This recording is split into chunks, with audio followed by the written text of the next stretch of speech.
दोस्तों, दुनिया के सबसे अमीर इंसानों में से एक मुकेश अंबानी की हर बात खास है। अब चाहे वो नीता अंबानी की 3 लाख रुपए वाली चाय हो या फिर उनकी बेटी की महंगी शादी, अब जब खास चीजों की बात हो ही रही है तो हम उनके घर यानी कि एंटीलिया को कैसे भूल सकते हैं। आज दुनिया का सबसे महंगा घर एंटीलिया ही माना जाता है। दोस्तों, 1300 करोड़ की कीमत वाले इस घर को बनाने में कई साल लगे। इस घर में एक नहीं दो नहीं बल्कि 700 से ज्यादा लोग रहते हैं। आपको जानकर हैरानी होगी कि एंटीलिया के हर फ्लोर के मैनेजर को साल के 2 करोड़ रुपए दिए जाते हैं। जी हाँ दोस्तों, चौंक गए ना। चलिए आज जानते हैं कि कैसे बनाया गया एंटीलिया को, क्यों है ये महल जैसा, क्या क्या है इस घर में। चलिए जानते हैं आज की इस वीडियो में। पर वीडियो शुरू होने से पहले अगर आप इस चैनल पर नए हैं या आपने अभी तक इस चैनल को सब्सक्राइब नहीं किया है तो चैनल को सब्सक्राइब करना और बेल आइकॉन दबाना ना भूलें ताकि हमारे चैनल की कोई भी वीडियो आपसे मिस ना हो जाए। तो एंटीलिया के बनने की कहानी शुरू होती है साल 2002 से, जब मुकेश अंबानी के पिता धीरू भाई अंबानी की मौत हो गई थी। उनकी मौत के बाद उनका बिजनेस उनके दोनों बेटों मुकेश अंबानी और अनिल अंबानी में बराबर बढ़ गया था। जायदाद का बंटवारा होने के बाद मुकेश अंबानी ने एक ऐसा शानदार बंगला बनाने का सोचा जो कि दुनिया का सबसे शानदार बंगला हो, और बस अपने देखे हुए इसी सपने को पूरा करने के लिए मुकेश अंबानी ने जमीन देखना शुरू कर दिया था। इस बंगले के लिए जमीन ढूंढना इतना आसान नहीं था क्योंकि मुकेश अंबानी को अपने घर के लिए ऐसी जमीन की तलाश थी कि उनके 27 मंजिला बंगले की इमारत का वजन आसानी से झेल सके और भूकंप और किसी भी नेचुरल डिजास्टर की मार आसानी से झेल सके। इसके अलावा ये जमीन मुंबई के मेन स्ट्रीम में भी होनी चाहिए थी और काफी मशक्कत के बाद आखिर में ऐसी जगह ढूंढ ली गई थी। ये जमीन मिली मुंबई के अल्ट्रा माउंट रोड पर। इस जमीन को एक अनाथ आश्रम से मुंह मांगी कीमत देकर खरीद लिया गया।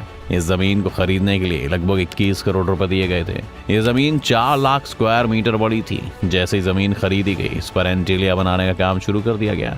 जब इस घर को बनाने का बजट देखा गया तो इस घर का एस्टिमेट लगभग $2 बिलियन आया, जो कि बहुत ही ज्यादा था। इतना एस्टिमेट सुनकर तो एक बार को मुकेश अंबानी भी चौंक गए थे, और आज तक किसी भी बिजनेसमैन ने घर बनाने में इतनी बड़ी रकम नहीं लगाई है। इस कारण मुकेश अंबानी भी शुरुआत में थोड़ा हिचकिचाए क्योंकि ये उनकी कमाई का एक बहुत बड़ा हिस्सा था। इसीलिए मुकेश अंबानी ने इसको सोचने का टाइम लिया और काफी सोचने के बाद साल 2006 में इस बंगले का काम शुरू किया। दोस्तों, आपको बता दें कि मुकेश अंबानी इस बंगले को बनवाने के लिए एक ऐसी कंस्ट्रक्शन कंपनी चाहते थे जो उन्हें उनके सपने के मुताबिक बंगला बनाकर दे, और काफी तलाश करने के बाद मुकेश अंबानी की तलाश आकर रुकी ऑस्ट्रेलिया की 2 कंपनी पर। यह कंपनी काफी नामचीन थी। इन्होंने इससे पहले भी कई अरबों की बड़ी बड़ी बिल्डिंग्स को बनाया था। आप जानकर हैरान हो जाएंगे कि इस बंगले की डिजाइन के लिए भी विदेशों से डिजाइनर्स को बुलाया गया और नीता अंबानी की देखरेख में इस बंगले के डिजाइन को एक आकार दिया गया। अब बंगले का डिजाइन भी तैयार हो गया था और बंगले के लिए जमीन भी तैयार थी, तो बस अब इस बिल्डिंग को बनाने का काम शुरू किया गया। ये बात तो हम सभी जानते हैं कि किसी भी घर या बिल्डिंग को बनाने के लिए सबसे ज्यादा जरूरी जो होता है वो है इमारत की नींव, और खासकर गगनचुंबी इमारतों में तो नींव की वैल्यू और बढ़ जाती है। और इसीलिए एंटीलिया की नींव को मजबूती देने के लिए उसे बनाने वालों ने अलग तरीका अपनाया था। आपको बता दें कि एंटीलिया की फाउंडेशन यानी नींव को बनाने में उसी तरीके का इस्तेमाल किया जिस तरीके से दुनिया की सबसे ऊंची बिल्डिंग बुर्ज खलीफा को बनाने में किया गया। एंटीलिया की फाउंडेशन में लगभग 200 पाइल्स डाले गए ताकि एंटीलिया भूकंप और बाकी नेचुरल डिजास्टर की मार झेल सके। इसके बाद फाउंडेशन के ऊपर का काम काफी तेजी से स्टार्ट किया गया। एंटीलिया का काम काफी जल्दी स्टार्ट किया गया क्योंकि मुकेश अंबानी ने कंस्ट्रक्शन कंपनी को एंटीलिया को 4 साल में पूरा करने के लिए कहा था। इसके पीछे एक बड़ी वजह थी। एक्चुअली मुकेश अंबानी के छोटे भाई अनिल अंबानी ने एंटीलिया की कंस्ट्रक्शन को देखकर अनिल अंबानी ने भी अपने लिए एक ऐसा बंगला बनाने का सोचा। अनिल चाहते थे कि उनका ये बंगला मुकेश अंबानी से भी शानदार हो, इसलिए मुकेश अंबानी चाहते थे कि उनका ये बंगला अनिल अंबानी से पहले बनकर तैयार हो जाए, और इसीलिए मुकेश अंबानी ने कंस्ट्रक्शन कंपनी को 2010 तक यानी कि 4 साल में बंगले का काम पूरा करने के लिए कहा। मुकेश अंबानी ने इसी बात को ध्यान में रखते हुए कंस्ट्रक्शन कंपनी ने तेजी से एंटीलिया को बनाने का काम शुरू कर दिया था। लेकिन यहाँ पर कंस्ट्रक्शन कंपनी के सामने एक बड़ी समस्या आकर खड़ी हुई, वो थी कंक्रीट के जमने की। एक्चुअली दोस्तों, मुंबई का टेम्परेचर गर्मियों में 50 डिग्री तक पहुंच जाता है, और ऐसे में कंक्रीट को जैसे ही ऊपर लेकर जाया जाता तो काम में आने से पहले वो जम जाता। और आखिर में कई बार सोचने के बाद कंस्ट्रक्शन कंपनी के लोगों ने इसका भी एक सोल्यूशन निकाल लिया। फिर कंक्रीट को बनाने का काम रात में शुरू हुआ और फिर वापस से एंटीलिया को बनाने का काम तेजी से हुआ, और अंत में साल 2010 में मुकेश अंबानी के सपनों का महल पूरी तरह से बनकर तैयार हो गया। आखिर साल 2010 में $2 बिलियन की कीमत में बनी ये 27 मंजिला इमारत बनकर तैयार हो गई। लेकिन आपको जानकर हैरानी होगी कि मुकेश अंबानी जिस घर के बनने का सालों से इंतजार कर रहे थे, उस घर में वो उस साल रह नहीं पाए। दरअसल अंबानी फैमिली गृह नक्षत्रों और ज्योतिष शास्त्र में बहुत मानती है, इसलिए मुकेश अंबानी ने इस घर में प्रवेश करने से पहले बहुत सारे पंडितों से पूछा और तब सब पंडितों ने यही कहा कि साल 2012 में उनके लिए एंटीलिया में प्रवेश करना सही रहेगा और इसीलिए अंबानी ने 2010 में एंट्री ना लेकर साल 2012 में ही घर में प्रवेश किया। साल 2012 में मुकेश अंबानी ने धूमधाम से गृह प्रवेश किया और 50 पंडितों को बुलाकर भव्य रूप से पूजा भी करवाई।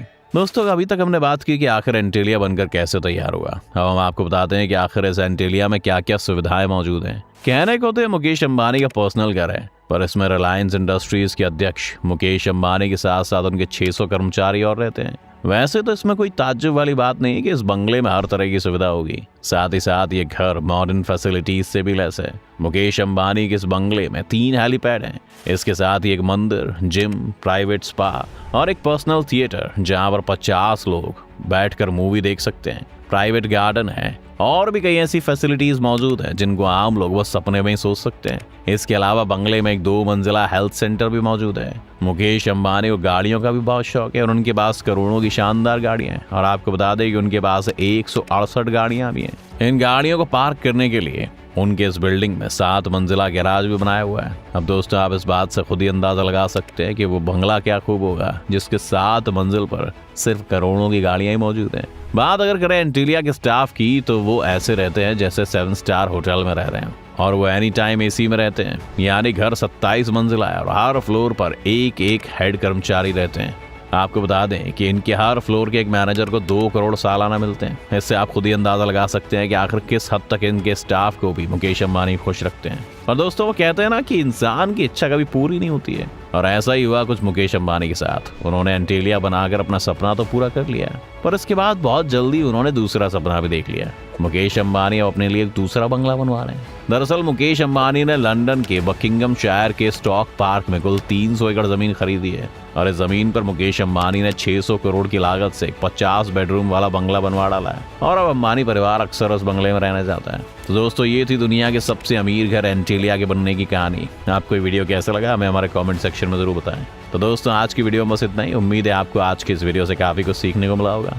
अगर आपको वीडियो पसंद आए तो वीडियो को लाइक करें और अगर आप इस चैनल पर नए हैं तो जाने से पहले चैनल को सब्सक्राइब करना भी ना भूलें।